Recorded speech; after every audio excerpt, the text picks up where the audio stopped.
Everyone, last video में हमने पूरा कंप्लीट करा था photo system PS1 PS2 cyclic reaction और डार्क रिएक्शन। अब हमें देखना है कीमो ऑस्मोटिक हाइपोथेसिस क्या होती है।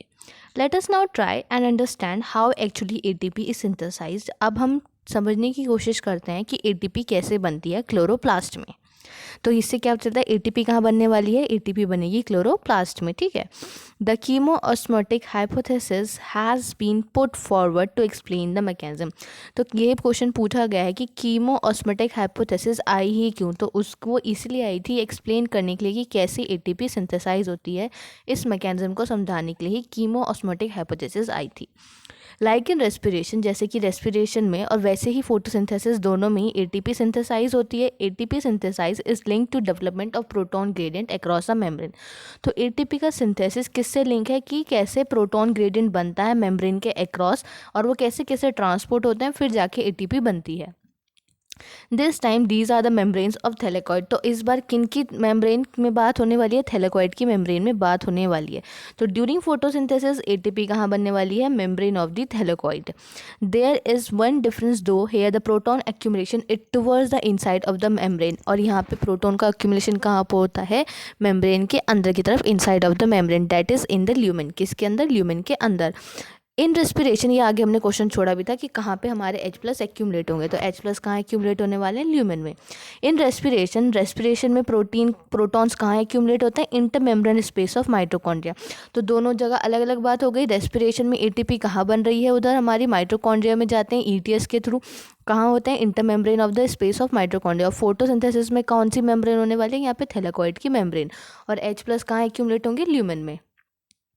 When the electron move through the ETS, जब ETS के थ्रू जाते हैं, ये चैप्टर हम पढ़ चुके हैं रेस्पिरेशन, इसलिए हमें पता ही चीज़ कहाँ होती है।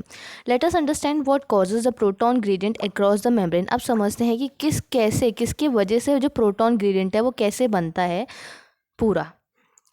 We need to consider again the process that take place during the activation of the electron. हमें पूरा कंसिडर करना पड़ेगा जब इलेक्ट्रॉन एक्टिवेट होते हैं, their transport to determine the step that cause proton gradient to develop.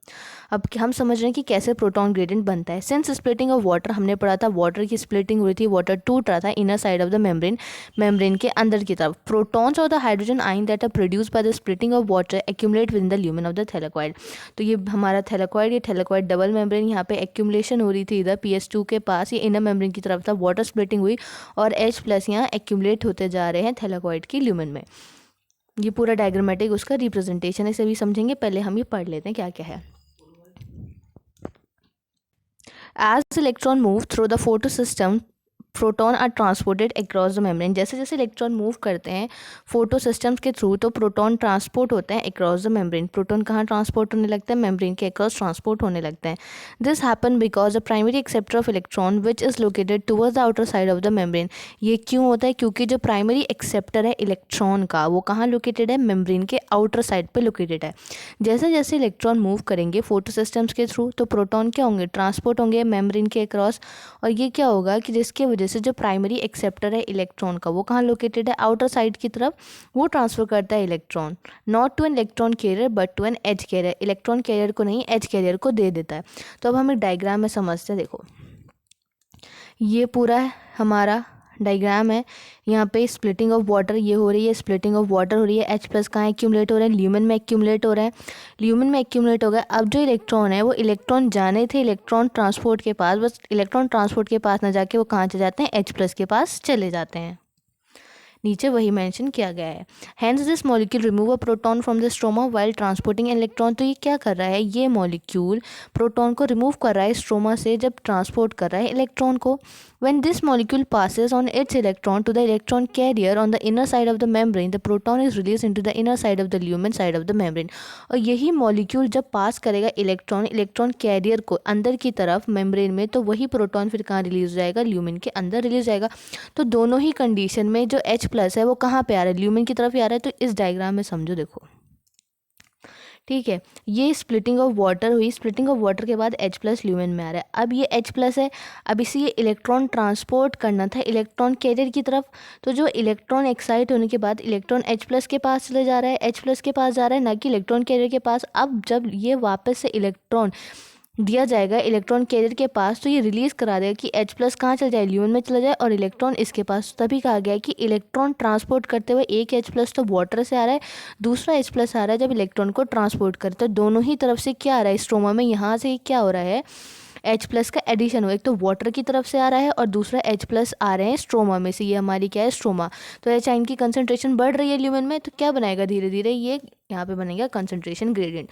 तो H plus कहाँ से आए, एक तो आया वाटर स्प्लिटिंग से, और दूसरा जब आ रहा है जो इलेक्ट्रॉन ट्रांसफर करते टाइम H प्लस अंदर आ जा रहा है। When this molecule pass on its electron to electron carrier on the inner side of the membrane, the proton is released into the inner side of the lumen inside of the membrane.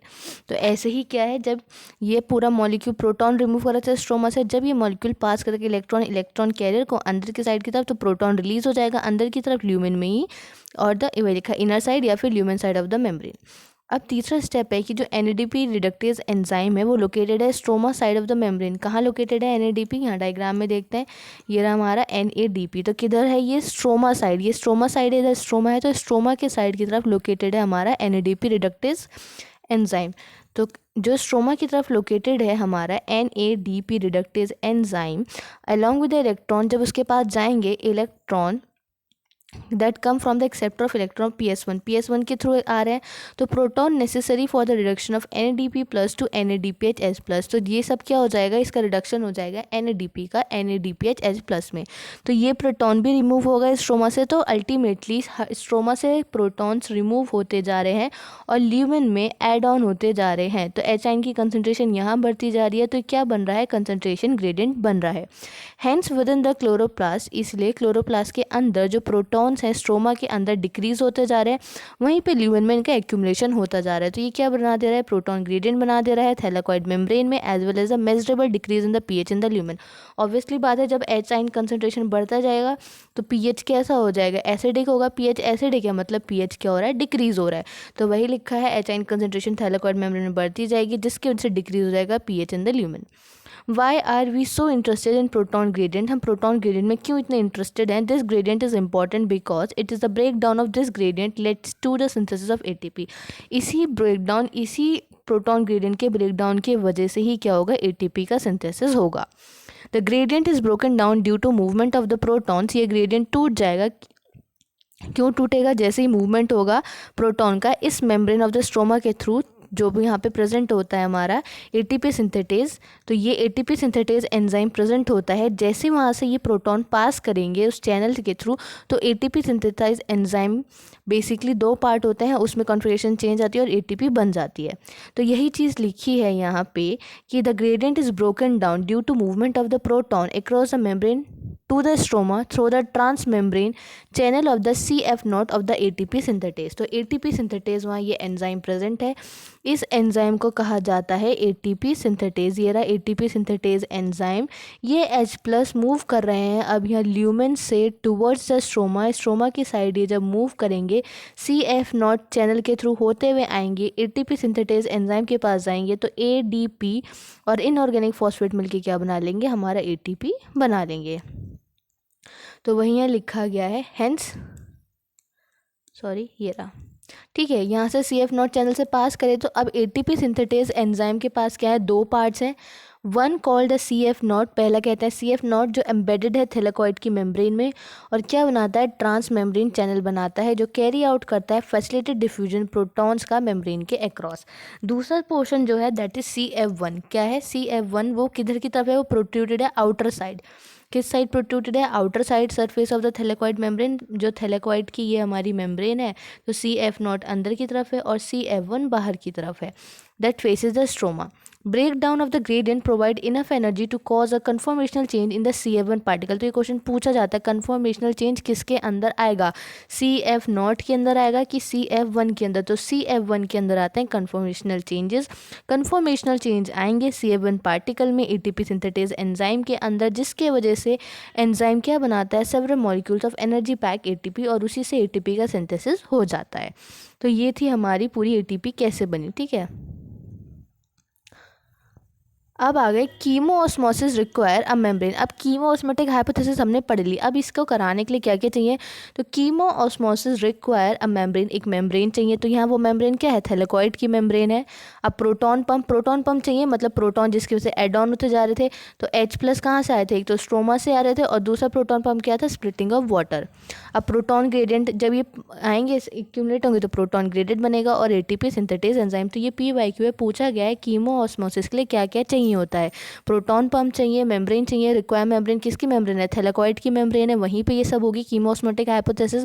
Thylakoid कहाँ होता है, chloroplast के अंदर होता है। Chloroplast कहाँ मिलता है, लीव्स में मिलता है। लीव्स में कहाँ मिलता है, लीव्स में होता है मीजोफिल सेल्स। तो ये पूरा एक क्या है, सीक्वेंस है। तो ये हमारी लीव जैसे समझते हैं, ये क्या है, लीफ। मान लो ये पूरी लीफ है तुम्हारी। फिर उसके अंदर ये है मीजोफिल सेल्स, यहाँ पे है क्लोरोप्लास्ट, क्लोरोप्लास्ट के अंदर है थैलेकॉइड। तो यहाँ पे चल रही है कीमो ऑस्मोटिक हाइपोथेसिस। और थैलेकॉइड कैसा है, डबल मेम्ब्रेन बाउंड स्ट्रक्चर है। ठीक है, तो ये होता है पूरा, ये लीव्स हो गई हमारी, ये लीफ है। फिर ये इसके अंदर मीजोफिल सेल्स हैं। मीजोफिल सेल्स के अंदर ये हमारा क्लोरोप्लास्ट प्रेजेंट है। क्लोरोप्लास्ट के अंदर ये थैलेकॉइड है। और क्लोरोप्लास्ट में बहुत सारी चीज़ें ऑलरेडी प्रेजेंट होती हैं। क्लोरोप्लास्ट में भी कहाँ पे होती है कीमो ऑस्मोटिक हाइपोथेसिस, थैलेकॉइड। इधर थैलेकॉइड होते हैं, इधर यहाँ पे इधर स्ट्रोमा होता है, स्ट्रोमा लैमिलेज होते हैं, ग्रेना होते हैं। तो ये पूरा प्रोसेस ऐसे ही होता है। तो ये हमें याद रखना है कि कौन सी चीज़ें क्या चल रही हैं, किसके अंदर क्या, किसके अंदर क्या। तो leaf mesophyll cell, chloroplast, then thylakoid double membrane, उसके अंदर चल रही है ये कीमो ऑस्मोटिक हाइपोथेसिस। तो क्या क्या चाहिए यहाँ पे, मेम्ब्रेन चाहिए, प्रोटॉन पंप चाहिए, ये सारी चीज़ें यहाँ पे चाहिए ये प्रोसेस कराने के लिए। Energy is use to pump proton across the membrane. Energy को यूज़ किया जाता है प्रोटॉन पंप करने के लिए मेम्ब्रेन के across to create a gradient और high concentration of proton within the thylakoid lumen. ATP synthesis has a channel होता है, कौन सा चैनल था, that is CF not that allow diffusion of proton back across the membrane. This release enough energy to activate the ATP synthetase. जब ये ऐसे transport होता है तभी क्या होता है, ATP सिंथेटेज एंजाइम एक्टिवेट होता है और फॉर्मेशन करता है ATP की। Along with NADPH produced by the movement of electron, the ATP will be used immediately in the biosynthetic reaction taking place in the stroma. तो ये जो NADPH बनता है उसको कौन यूज़ कर लेता है, वो चल जाती है बायोसिंथेटिक रिएक्शन। कौन सी रिएक्शन, जो हमारी डार्क साइकिल रिएक्शन है, जो चलती है जहाँ पे कार्बोहाइड्रेट शुगर बनने वाली है, वो कहाँ होती है, स्ट्रोमा में होती है। रिस्पॉन्सिबल फिक्सिंग ऑफ CO2, किसके लिए रिस्पॉन्सिबल है, वो CO2 फिक्स करने के लिए और क्या सिंथेसाइज करने के लिए, शुगर सिंथेसाइज करने के लिए।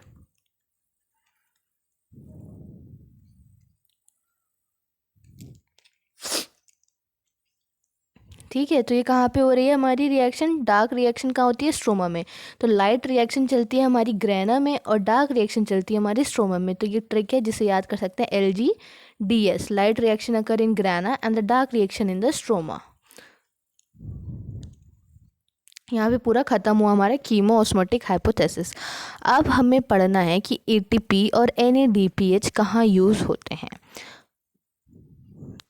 तो जो ATP और NADPH है इसको हम कंटिन्यू करेंगे नेक्स्ट वीडियो में। इसमें इतना ही रखते हैं कीमो ऑस्मोटिक हाइपोथेसिस तक, क्योंकि इसमें ये इम्पॉर्टेंट थी, ये अलग से समझना ज़रूरी है, इसको अलग से पढ़ो। जस्ट इसके बाद ये इसका आगे का पार्ट अपलोड हो जाएगा ताकि इसमें कंफ्यूज ना हो जाओ। कीमो ऑस्मोटिक हाइपोथेसिस को एक बार और दोबारा देखो, एक बार में इतनी आसानी से समझ नहीं आती, और आ गई तो बहुत अच्छी बात है, और नहीं आई तो एक बार और देख लो। और कुछ और फिर भी नहीं समझ आया तो कमेंट में मेंशन कर देना, मैं उसको बता दूंगी। मिलते हैं नेक्स्ट वीडियो में, उसमें पढ़ेंगे हम कि ATP और NADPH कहाँ यूज़ होती हैं और कैसे यूज करते हैं। ठीक है, तब तक के लिए thank you and bye bye.